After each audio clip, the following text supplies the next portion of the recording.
Big boss Malayalam season 6 അതിന്റെ പകുതി യാത്ര പൂർത്തിയാക്കി. ഒന്ന് മാറ്റിപ്പിടിച്ചാലോ എന്ന ടാഗുമായി മാർച്ച് 10-ന് ആരംഭിച്ച പുതിയ സീസണിൽ ബിഗ് ബോസിൽ ഒഴിവാക്കാനാവാത്ത നാടകീയ മുഹൂർത്തങ്ങൾ മുൻ സീസണുകളേക്കാൾ കൂടുതലാണ്.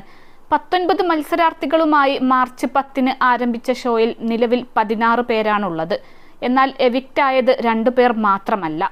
ഇതിനോടകം ചിലർ എവിക്ഷനിലൂടെയും ചിലർ ആരോഗ്യ കാരണങ്ങളാലും ഷോയിൽ നിന്നും പുറത്തായി. 6 വൈൽഡ് കാർഡുകൾ വന്നതിൽ നിന്നു തന്നെ ആരോഗ്യപരമായ കാരണങ്ങളാൽ 2 പേർ ഷോയിൽ നിന്ന് പുറത്തേക്ക് പോയി.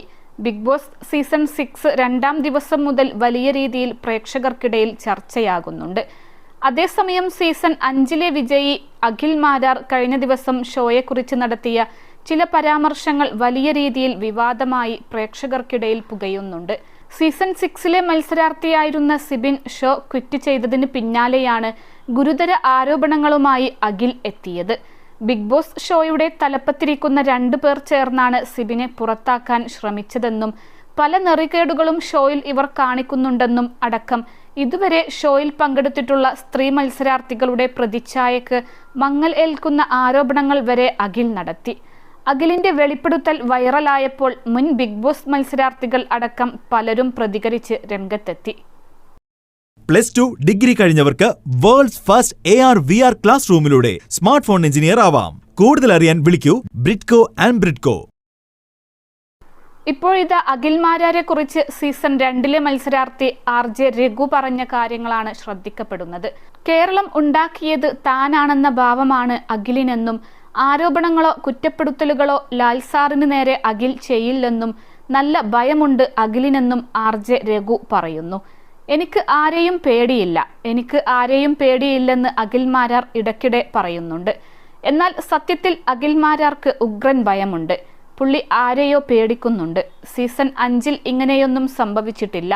മറ്റ് സീസണുകളിലായിരിക്കാമെന്ന് പുള്ളി ഇടയ്ക്കിടയ്ക്ക് പറയുന്നത് എന്തുകൊണ്ടാണെന്ന് എനിക്ക് ഇതുവരെ മനസ്സിലായിട്ടില്ല. എൻ്റെ സീസണിലെ എല്ലാ സ്ത്രീകളോടും പോയിട്ട് എനിക്ക് ഇതേക്കുറിച്ച് ചോദിക്കാൻ സാധിക്കില്ല. എന്നാലും വ്യക്തിപരമായി ബന്ധമുള്ള ചില ആളുകളോട് ഇതേക്കുറിച്ച് സംസാരിച്ചിരുന്നു. അഖിൽ മാരാറുടെ ഈ ഒരു ലൈവിന് ശേഷം എത്രയോ ആളുകൾ അവർക്ക് നീ മറ്റേത് ചെയ്തിട്ടാണോ ബിഗ് ബോസിലേക്ക് പോയതെന്ന് ചോദിച്ചുകൊണ്ട് മെസ്സേജ് അയക്കുകയാണ്. ഈ ഒരു അവസ്ഥയെക്കുറിച്ച് ഒന്ന് ആലോചിച്ചു നോക്കൂ. ഒരു ബിഗ് ബോസ് സീസൺ കഴിഞ്ഞ് പുറത്തേക്ക് വരുമ്പോഴേക്കും ഒരു വ്യക്തിക്ക് പലതരത്തിലുള്ള പ്രശ്നങ്ങൾ ഉണ്ടാകാറുണ്ട്.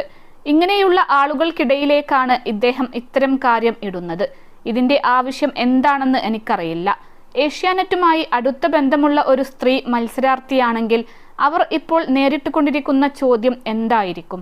ഇപ്പോഴാണ് ഞാൻ അഖിലിന്റെ വീഡിയോകൾ കണ്ടു തുടങ്ങുന്നത്. പുള്ളി പറയുന്നത് കേട്ടാൽ നവംബർ 1-ന് മഴയെറിഞ്ഞ് കേരളം ഉണ്ടാക്കിയത് പുള്ളിയാണെന്ന് തോന്നും. കാരണം പരശുരാമനേക്കാൾ വലിയ ആളാണ് താനെന്നാണ് പുള്ളി പറഞ്ഞു വരുന്നത്. നാർസിസത്തിന്റെ ഏത് രൂപത്തിലാണ് പുള്ളി പെരുമാറുന്നതെന്ന് എനിക്ക് ഇന്നും മനസ്സിലായിട്ടില്ല.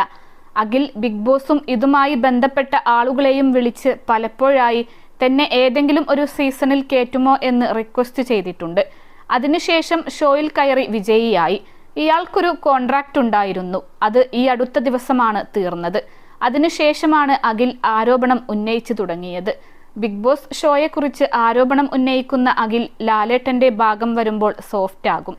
മലയാളത്തിന്റെ മഹാനടനായ മോഹൻലാലിനെ ബിഗ് ബോസുമായി ബന്ധപ്പെട്ട് ആർക്കും കുറ്റപ്പെടുത്താൻ പറ്റില്ല. കാരണം പുള്ളി ഒരു ഹോസ്റ്റ് മാത്രമാണ്.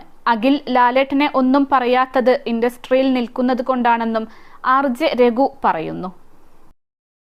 21 ലക്ഷത്തോളം സന്തുഷ്ടരായ ഉപഭോക്താക്കളും 2 ലക്ഷത്തോളം തിമിര ശസ്ത്രക്രിയകളും പൂർത്തിയാക്കിയ മലബാറിലെ ഏക കണ്ണാശുപത്രി ആൻസലാമ ഹൈ ഹോസ്പിറ്റൽ